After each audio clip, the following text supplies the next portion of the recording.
Good afternoon, folks, and thanks for joining us. We are the MMA Sucka crew. My name is Tim Wheaton, joined by the editor at MMA Sucka, Frazer. Frazer, what's going on today? Tell them what we're doing, what we're working on this afternoon. Yeah, so I mean, unless you've been living under a rock, there have been a lot of big fight announcements in the past 3 or 4 days since our last podcast. We've still got that up on the YouTube channel, the UFC 265 preview, and a little sort of breakdown of what happened this weekend. But this one, we're going to be focusing on fight announcements, just going through the main 4 or 5 fight announcements that have been announced and just discussing them, giving out maybe an early prediction on a few of them, and yeah, just discussing what a win for either fighter would do for either their career or the division as a whole. So it should Oh, be a yeah. good one. There's been a lot of really fun fight announcements. I'll start with the ones that we know are confirmed, and we'll kind of get to the rumor one later on. I think the one that really sticks out to me is Costa versus Vittori, two guys who are just coming off losses to the title. Costa's been out for a year. I think he was scheduled against Robert Whitaker, and that fell out because of injury, or he needed hair plugs was what ended up happening. It was a weird situation, but now he's back. He's going to be fighting Vittori, and that's a really good fight. Two kind of inside brawlers going to be going at it for the middleweight, and they're two top-ranked middleweights as well. It's a really fun fight. I like this one a lot. What do you see in this one? I think as far as getting a title shot out of this, I don't think any man does get a title shot off the back of this one, unless Robert Whitaker gets injured. Vittori dominated over 5 rounds by Izzy. Costa finishing this, I think, the second or third round by Izzy, and that one wasn't close either. So you're looking at not even a number one contenders fight, but two top 5 guys. I believe it will be a headline fight as well, over 5 rounds, unless it may be a 3-round co-main event on a pay-per-view, but I doubt it. I think it's a headliner. I think so. And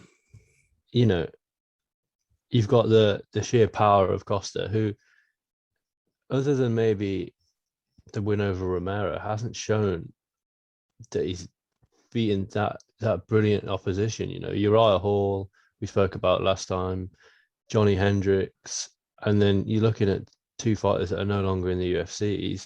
He's only 5-0 in the UFC before he fought Izzy, and and I think it showed. Izzy finished him it was in the second round, and he was well dominated in that fight.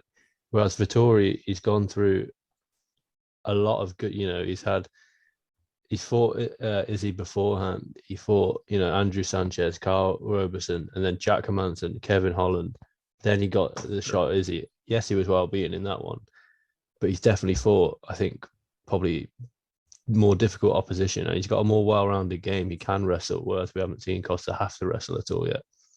Oh, that's a really good point too. Maybe their levels of competition has varied a little bit, because I've in my mind immediately I thought Paulo Acosta is the better fighter because he looks better in fights, and then you brought up yeah, that's Johnny Hendricks we're talking about though, and Paulo Acosta versus Ul Romero. That's a kind of maybe a close to what this fight might look like, as it is Paulo Acosta versus a southpaw, and Marvin Vittori is a southpaw as well, and that was a fairly close fight. Paulo Acosta was still able to land a lot of inside shots. I guess it really comes down to physicality. Marvin Vittori might be grappling a little bit in this fight, might have a lot of inside fighting in this fight. When it comes to that, I imagine Vittori, I can confidently say, has better cardio, but I would confidently say that Costa is probably stronger. So over a 5-round fight, it maybe is a very different story as to, like you said, what we would see in a 3-round fight. But I'm just going to throw out Costa because he shared one of my articles once, and therefore he wins every. He's one of my favorite fighters of all time. And Marvin Vittori's never shared any articles that I had, so therefore he's a bum. But what do you think? Yeah, I couldn't agree more. That's the only reason I'm going to be picking Costa as well. No, I think, like you said, I think Vittori's got the far superior stamina from what we've seen. We haven't seen Costa have to go. We've seen him in the 3rd round against Ul Romero, which got a bit dicey for him, to be honest. And we haven't had to see him. Yes, he's prepared for the 4th and 5th round, supposedly, against Adesanya, but he never made it that far. It was finished. Now, how's he going to react to, we've seen Vittori lose to Adesanya, come back and go on a win streak, lose to Adesanya again. How are we going to see Costa bounce back from the loss? Like I said, I think, and like you said, I think Vittori's got the far superior cardio.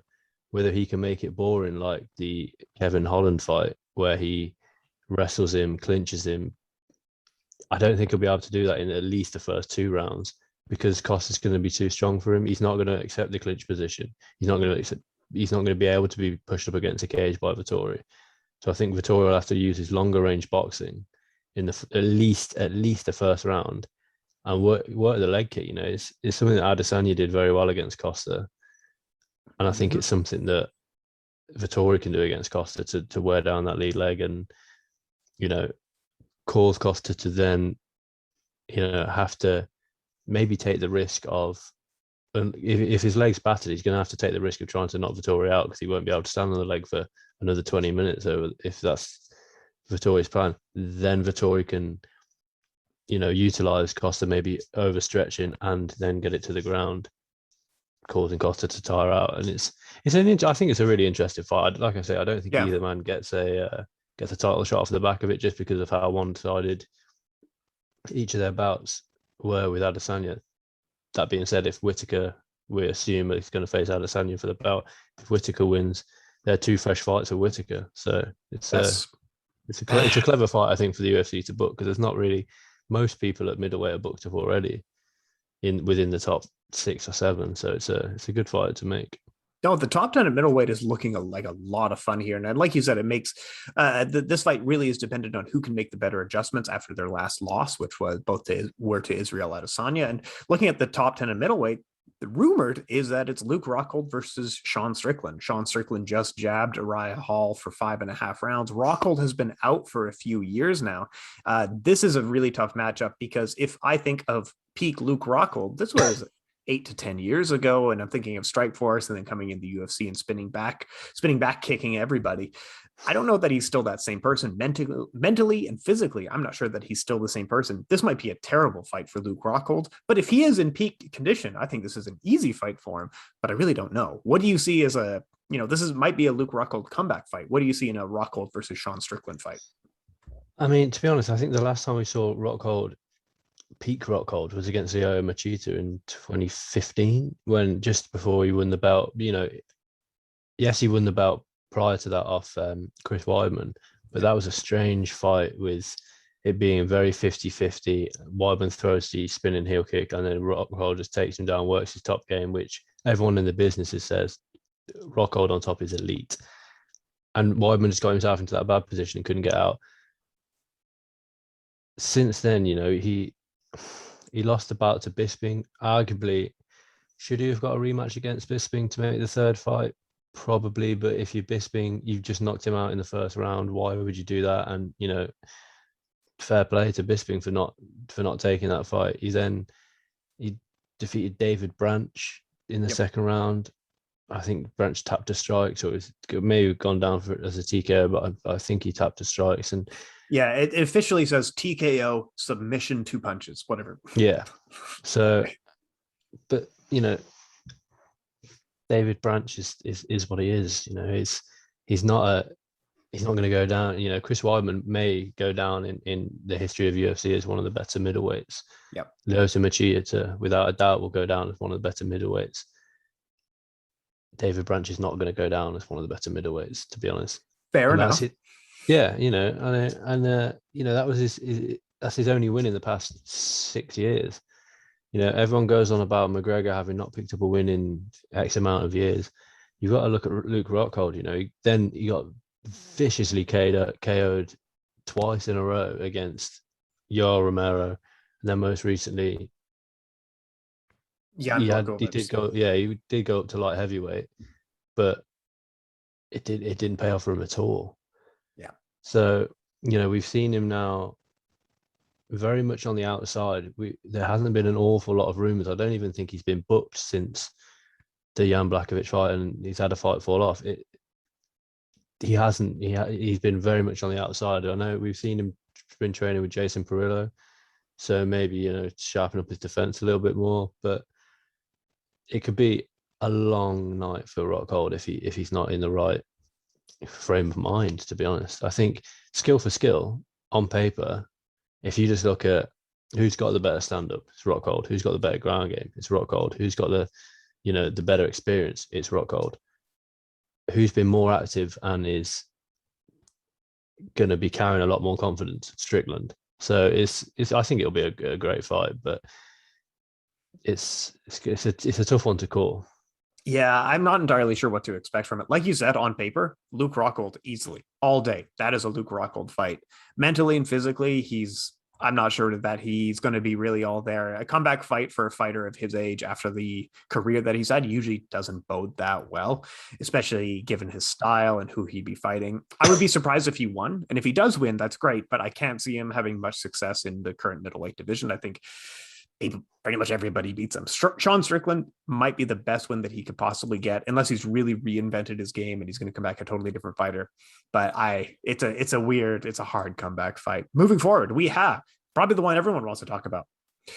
Rafael dos Anjos is going to get creamed by another wrestler in Islam Makhachev. Islam Makhachev, the young man, coached by Khabib. A lot of people call him the smaller Khabib or the junior Khabib. Rafael dos Anjos has a little bit of weakness to wrestlers, but kudos to him, former UFC lightweight champion, and he is willing to fight anybody, anytime, doesn't matter. He's ready to fight. What do you see in this matchup? What do you think of this matchup? Yeah, finally, I'm keeping this is becoming a little bit like the Tony Khabib of the lower down the rankings at lightweight. It's been cancelled. Let me just have a quick look. It's been cancelled twice already. One time, Dos Anjos tested positive for COVID, and then Makhachev got injured the second time. So it's, we're hoping third time lucky. And I think it's the right fight for RDA. Clearly wants it, and he clearly has got no qualms about going up against a guy that no one wants to face. Yeah. Which, fair play. It's going down his record, like you say, he struggled against wrestlers. He's Colby Covington back to back with Kamaru Usman. Mm-hmm. He then actually did get the arm triangle choke win against Kevin Lee, but he lost against Michael Chiesa and was dominated well against Chiesa. So these are all grappling heavy, wrestlers. The Colby Covington fight, I can't, I just picture him being mauled for 5 rounds, but he did do well in that fight. I think it was a lot closer than I remember for the interim welterweight strap. But Islam Makhachev, I think, he's got better stand-up than Khabib had. So if he has to hang on the feet with RDA, he can. But his key to victory will be, like he did against Thiago Moises a few weeks ago, pressure RDA, up to the cage, and just work the takedown. And RDA, he has fought up at welterweight, but he's not the biggest lightweight in the world. Mm-hmm. I think Makhachev I think it's just going to be another. I can't see. I'm not sure if we're going to get a finish, but I can see a pretty convincing mauling by Makhachev. Yeah, I want to co-sign on the same. I'll quickly sell Rafael dos Anjos for a minute that he was out wrestled pretty consistently in a higher weight class, and this is at a slightly lower weight class. He does have better victories. He has higher level losses. Islam Makhachev, this is a big step up in competition. I know that he fought his best win is a Gleason Tebow in 2018, but like Gleason Tebow's been 45 fights over 15 years. He's a bit older, and that is his best fight. Like consistently, Thiago Moises is pretty good, but that was set up. Like clearly, Islam was going to win. So Rafael dos Anjos is really the A side here, whereas Islam Makhachev, we're just trying to figure out where his level actually is. I would argue, and we're going to find out in this fight. A lot of people have been saying this is the next Khabib. This is like Khabib Jr. I think the Heavy Hands boys did have it correct when they said this is the George St. Pierre, Rory McDonald of like, yes, this might be the next George St. Pierre, but he's not quite as good. He's not as physical. He's not as durable. He's not as strong. Islam Makhachev can mimic the style, but I think Khabib had better durability. Khabib is kind of a once in a generation. Exactly. Tough, yeah. So honestly, I can see Rafael winning this fight because Islam might make mistakes. Like you said, standing on the feet and pressuring him against Rafael dos Anjos could just lead to a loss. You might just get a hit. He might even have some success, working reverse in the clinch and stuff like that. But more than likely, and what I would officially say is Islam Makhachev wins a grinding 5-round decision. Yeah, I can see that happening. And, we haven't seen Makhachev really, like you say, his level of competition is not nearly as high as RDA. Have we seen Makhachev in deep waters when an opponent defends the first takedown, defends the second takedown, defends the third takedown, gets him a little bit tired, needs him in the ribs, takes the air out of his lungs? We had that with Khabib, the once where he got rocked against Michael Johnson. Yeah. But yeah, I was going to say, although that'd be a fight that I'm interested in as well. Michael Chandler could be, but that's a argument for Absolutely. another day. But no, the thing is with Khabib is we never saw him really struggle against anyone. If he failed on a takedown, within 2 minutes, he's already shooting for another takedown, or he's setting up another takedown, or he's got you up against the fence. With Makhachev, we haven't seen any of that. We've seen him be finished in the UFC, and it does. He has got holes in his game, but have we seen them? Probably not. And that's purely because the level of competition haven't been able to exploit the holes in his game. RDA is a veteran. He was preparing for the McGregor fight. Then he went up in weight. He fought Colby Covington, who, let's be honest, is one of the top welterweights ever. Yeah.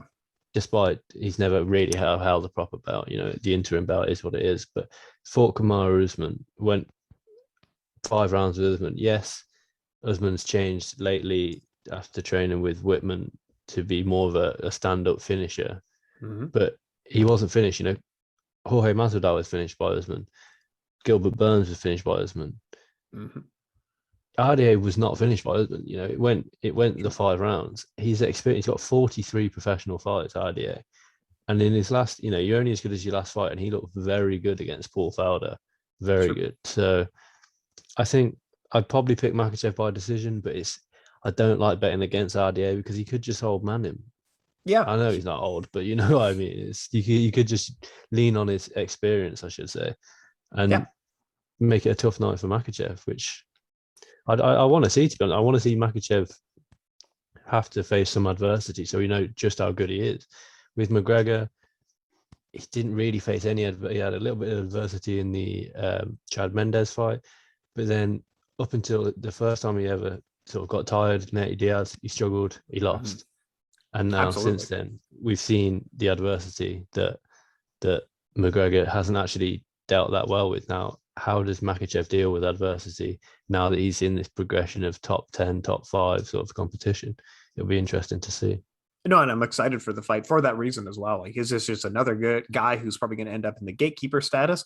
Beating RDA is actually a big deal. Like you said, he's extremely durable. He's an old man. He's got experience against world champions and bigger fighters. He's not a joke to beat. But moving down the card, Cody Garbrandt, after losing 4 fights in his last 5 fights, he is moving down in weight class to flyweight, moving down to 125 now, and the fight that they've set up for him is Kai Kara-France, who won 2 out of his last 4, so it's a kind of a setup for him. Like if he can beat this guy, he's in the weight class. If he can't beat him, we'll have to figure out what's going on with former champion Cody Garbrandt. It's a tough fight because I think his flaws are not due to the division. I don't think weight has ever been his issue. I don't think it's clearly the skills. Moving down in weight class isn't going to fix that he can't defend a jab.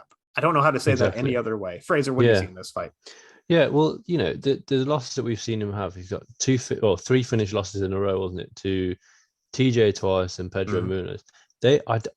Those finishes for me were not a power issue. It wasn't that, TJ Dillashaw isn't the biggest hitter in the 135-pound division, but it's an IQ issue for Cody. He was staying in the pocket for 4 or 5 punches longer than he should have.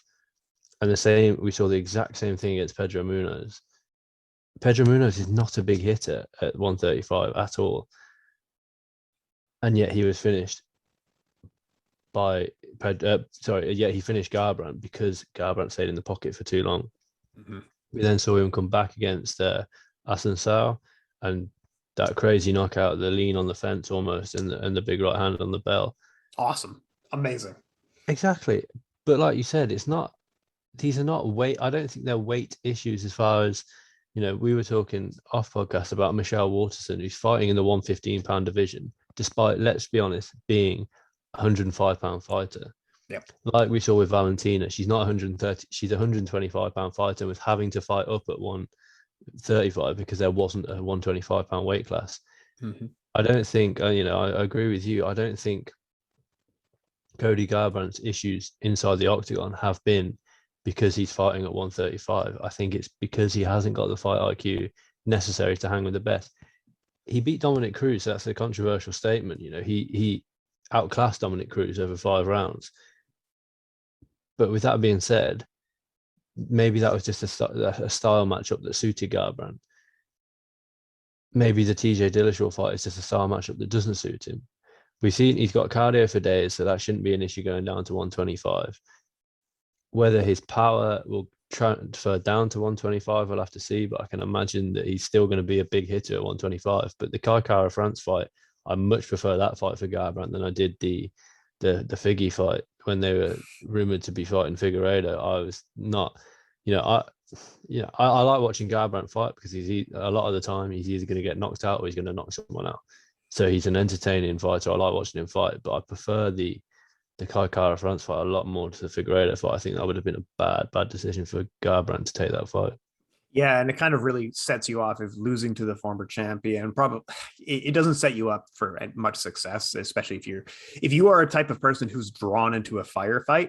Figueiredo is a dangerous guy, and they might be fairly equal in size. I'm not 100% certain on that, but yeah, that would be a great fight. But it's such a weird thing with Cody Garbrandt and thinking back at that Dominic Cruz fight, because he had never fought like that kind of strafing, patient style, picking his shots. He had never fought like that before, and he never fought like it after. He did that exactly for one fight. He fought the perfect game plan for a very hard fighter to game plan.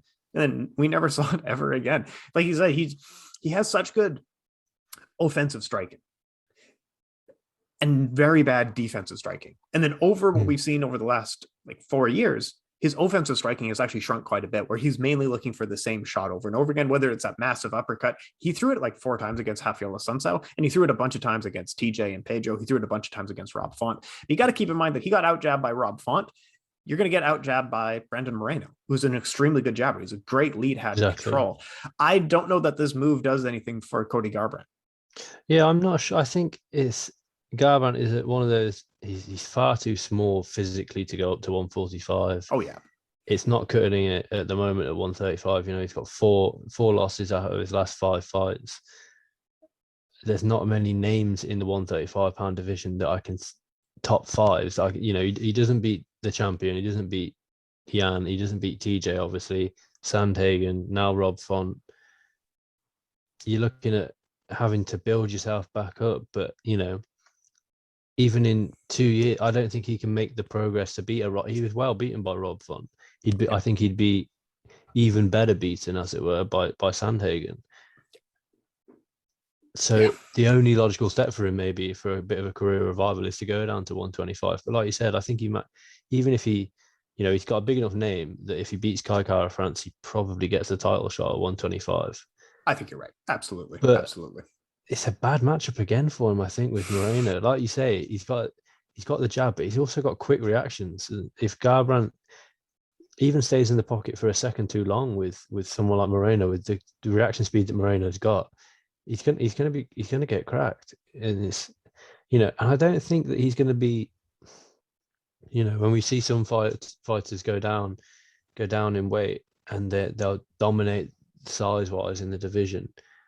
I can't see Cody being considerably bigger, and he doesn't have a style where if he was a pure wrestler, we'd maybe see him be able to lean on that extra weight a little bit more and dominate his opponents. But he's not. He's a quick striker. He's essentially a boxer with takedown defense, and yet that doesn't really benefit going down a weight. It won't really benefit his style as far as being able to lean on his opponent and whatnot. So it's a strange move, but it's a career revival move because he hasn't got much else to go with. Yeah, I like you. I completely agree with what you're saying here, and I'm not sure how much his size. He doesn't use his length very well for 135. I don't know that this is the same thing. If you're not adjusting your game, that size advantage won't do much for you at 125. He is bigger. I looked it up just to confirm. He is bigger than Figueiredo and he is bigger than Kai Kara France. But the reach, he actually has a disadvantage when it comes to reach. Kai Kara France is shorter with longer arms for whatever reason. But he doesn't fight with any of that reach. He never uses it, being Cody Garbrandt. So I don't know how much this revitalizes his career. His back is against the wall here, but we'll kind of see what happens on that one. Now we got a hot button one. It's rumored. Dana White has kind of announced it, but it sounds like it's just a rumor at this point. Jon Jones making his heavyweight debut against former champion Stipe Miocic. This is an interesting fight because I don't know that either guy is really in their prime anymore. This is a first fight for Jones going up to heavyweight. He didn't look good in his last 3 a few years ago against pretty good fighters. going up against a former champion in Stipe, of which you're probably going to have equal height, you're going to have equal reach. You're not looking too sharp in your last fight. I don't know. It's a weird fight for Jones. It's a weird fight for Stipe. I'm excited to see it if it comes together. But what do you think? Yeah, I read that Dana White has said that Stipe has verbally agreed to the fight or whatnot. Well, of course he has, because he's not in the interim title fight. He's not in the looking for the title fight. So what's the biggest fight outside of that? It's John Jones. Yeah. And all eyes are going to be on he's a name for a start. Let's be honest, he's undefeated. And I think a big pulling factor is that he hasn't looked great in these last three fights. If he'd have dominated Santos, dominated Smith, and dominated Reyes, it would be a little bit more self-explanatory, right? He's going to go in there and he's going to just go up to heavyweight and he's going to do the same thing. But because he's looked vulnerable in each of those three fights and not looked his old self per se, it's it's almost like we were saying with Garbrandt. It's a bad time to move up because, like I say, if he would have moved up after he beat Cormier the second time, or after he just absolutely demolished Gustafsson for the second time, moves up to heavyweight, then we're thinking, look, we've got a killer on our hands at heavyweight. But because he hasn't looked, he's gone to decision 3 times in a row, and in each fight, especially the Santos and especially the Reyes fight, on another day could have lost those fights, and could have, if he could have been finished in some of those fights. He's being caught more than he ever has before, and maybe that, especially in the Reyes fight, maybe that's he's got one eye on Israel Adesanya maybe coming up, and then he's got one eye on himself moving up to heavyweight, so he wasn't fully focused. But I think a dialed-in John Jones that can appreciate the danger that he's in against someone like Stipe Miocic, I think it's one of those where it'll have to be a pay-per-view. Yes. So, and we know that UFC don't like putting pay-per-views without, unless it's a McGregor fight, and they don't like putting pay-per-views without belts. So they're going to have to with this one, because they're not going to make another interim belt, and it's not going to be for the undisputed. So it's going to have to be a pay-per-view without a belt attached to it, unless it's a 5-round co-main event to a Francis Ngannou versus Derek Lewis, or a Francis Ngannou versus Cyril Gane. Yeah, the UFC UFC wouldn't be a bad move, to be honest. I think big heavyweight, but I'm not so sure how they're going to book it. But it's exciting times. I don't really know how they're going to try to present this, whether it's going to be an undercard fight, some other heavyweight fight, or they're going to slap on an interim belt. Like you said, just absolutely doesn't make sense. A guy who's never fought in the weight class versus a guy who's had a few losses in the weight class now, that just doesn't add up. Maybe they just do another BMF style title. Like, what was the old UFC? They had they called it like the super belt or the super championships at first before they were the regular championships. Maybe those make up some new title like that. Yeah, but then you run the risk of drifting into the boxing where you've got 4 heavyweight champions and a super champion and a regular champion and a European champion. And I think we all agree the interim bout this weekend isn't necessary, but it's a good job they did put it on this weekend, because otherwise you'd have a title, you'd have a 5-round fight without a belt attached to it to headline the pay-per-view. But with regards to the Jones Stipe, I think that there's got to be some cap. You've got the most successful heavyweight of all time against one of the greatest MMA fighters of all time. Absolutely. That's got to have some sort of trinket attached to it, or put it as a co-main event. But John Jones is not going to fight in a co-main event slot, and neither Stipe Miocic. But I think it's the right fight for both men as well.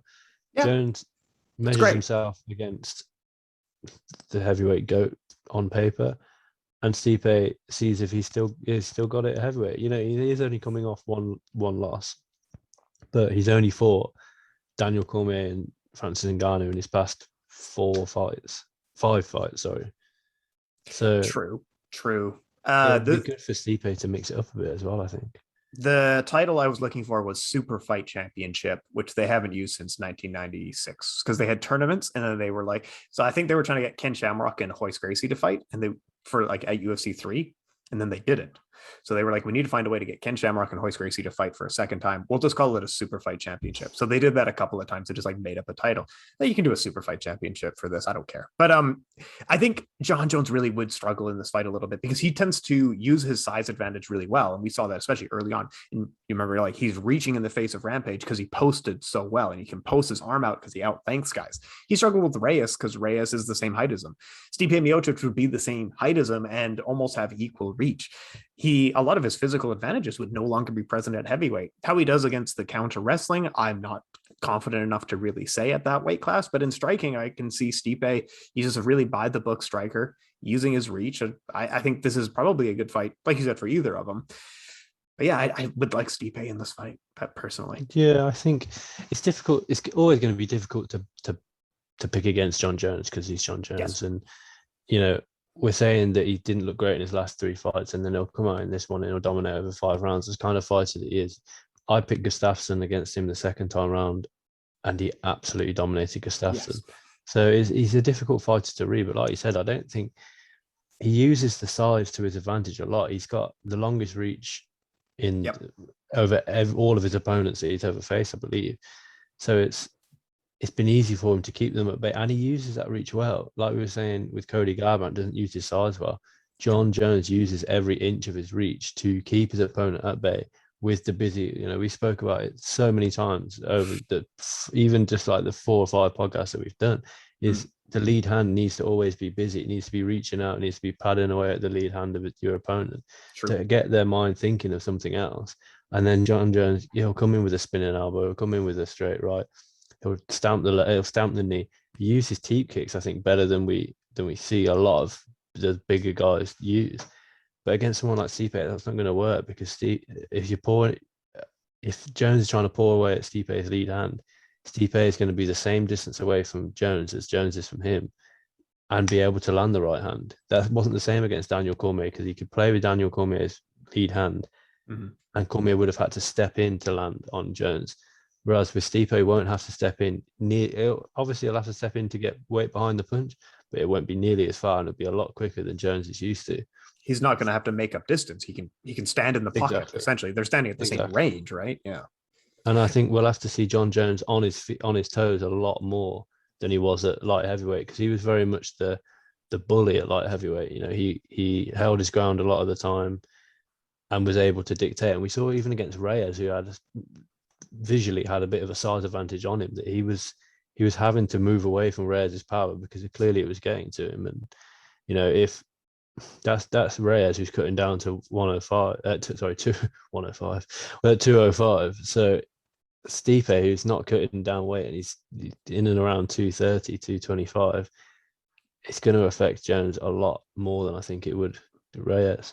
And we've seen Stipe knock loads of people out as well. He's not calling me out with strikes to the body, and he can mix up the game. He was losing that fight convincingly against Cormier, the second fight, and he mixed it up, went downstairs, and obviously got it done. So we've seen him wrestle, and Ngannou. So Stipe is well rounded, and I think, like you, I think I'd probably pick Stipe for this one. Absolutely. Now watch this segue here, because Stipe Miocic has knocked out guys like Junior Dos Santos and Fabricio Verdum and Alistair Overeem, all of which were names that Bellator passed on so that they could set up a Fedor versus Timothy Johnson fight headlining in Moscow. I know that Fedor is old and he's so far out of his prime. He's one of my favorite fighters in history. He's a guy who never looked amazing in fights and would just always find a way to win.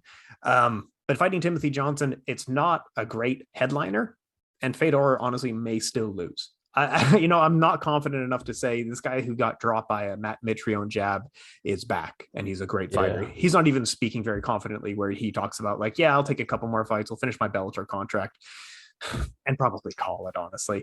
Timothy Johnson isn't a great opponent. He's not an amazing fighter. He's not a world beater by any means. He might lose. He might win this fight. But yeah, Alistair Overeem, Junior Dos Santos, Fabricio Verdum, all names that are floating in the abyss, and Bellator wanted none of them to fight Fedor. We got Timothy Johnson. What do you think?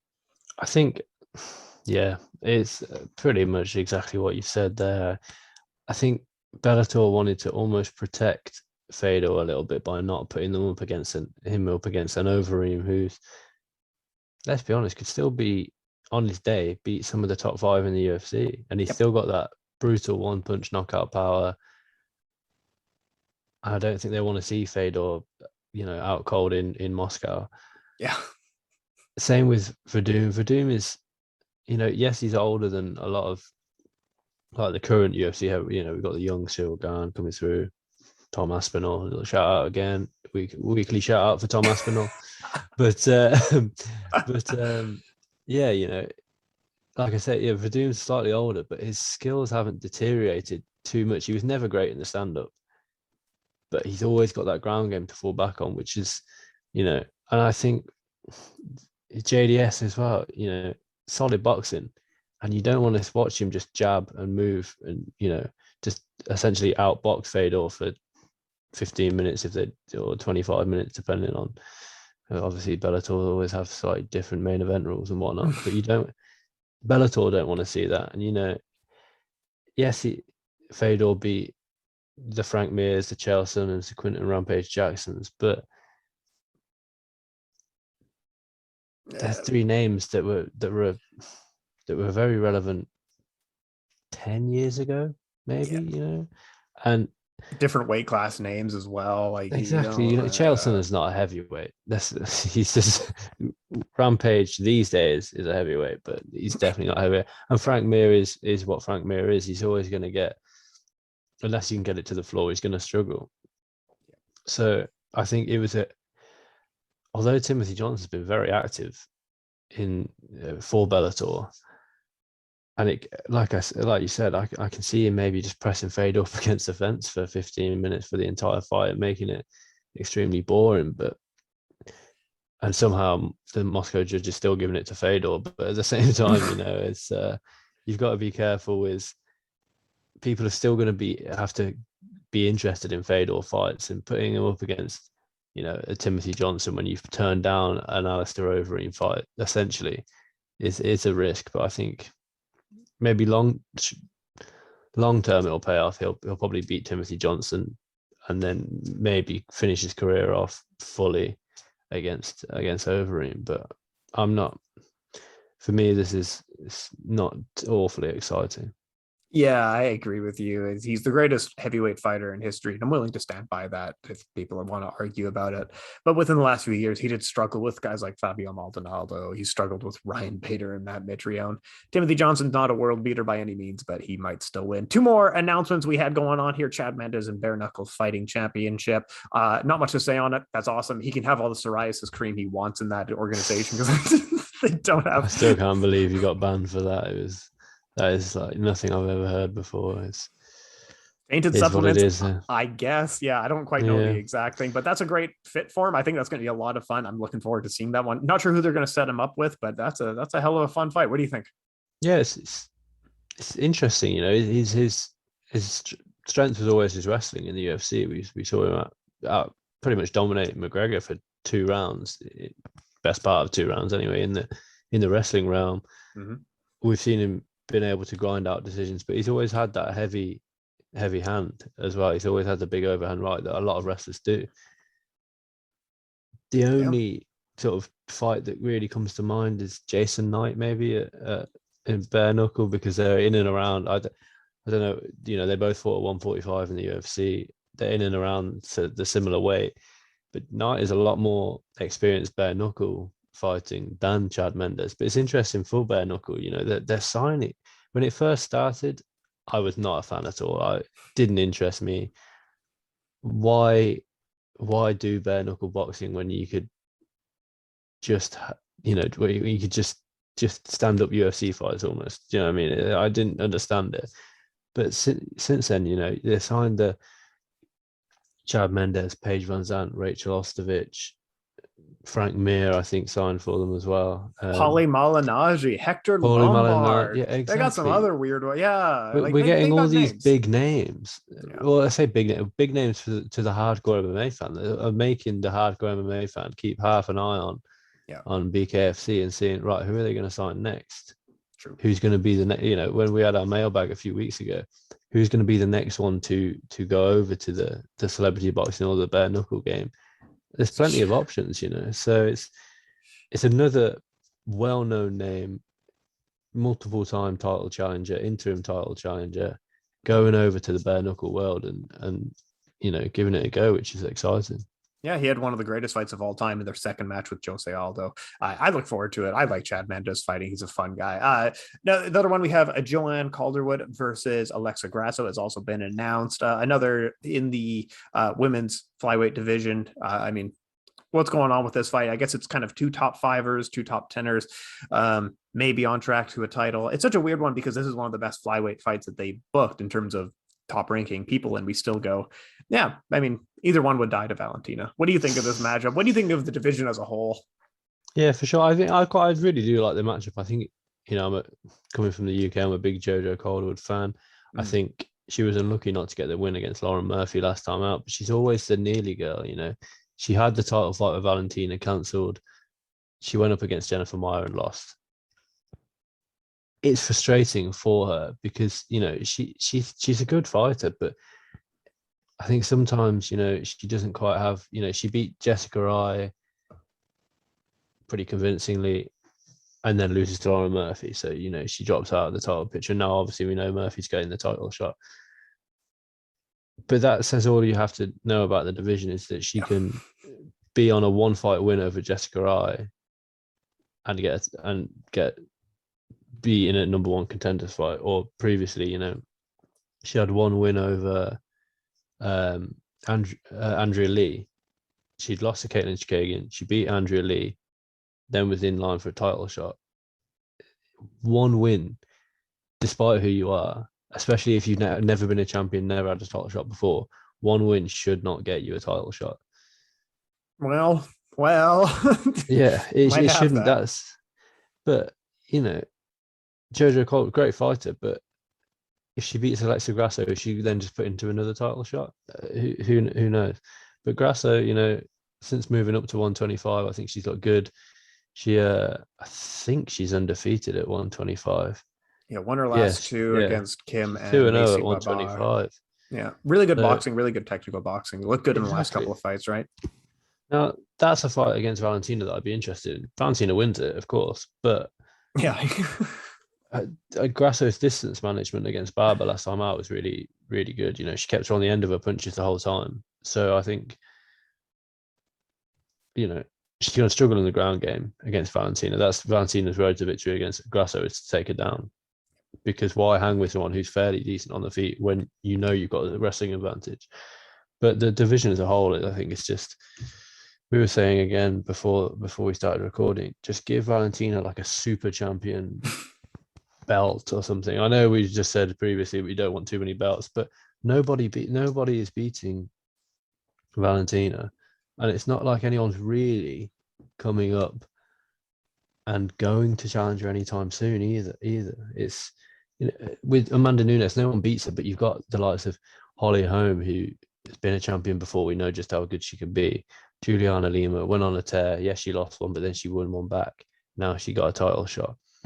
Miocic Tate, how's she going to look after so much time out? She had a really good sort of second debut, as it were, last time out against Marilyn Monroe.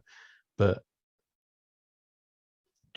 there are options to potentially cause, Megan Anderson, is the length and the striking going to be a problem for Nunes? She's answering all these questions, but they're not by any means 50-50 fights. But when Valentina steps in there, it's going to be 95%. 95% of the time, Valentina is going to win that fight and win it easily. With Nunes, you may be talking against some opponents 80%, some opponents maybe 75, 80%. So there's some questions with Nunes.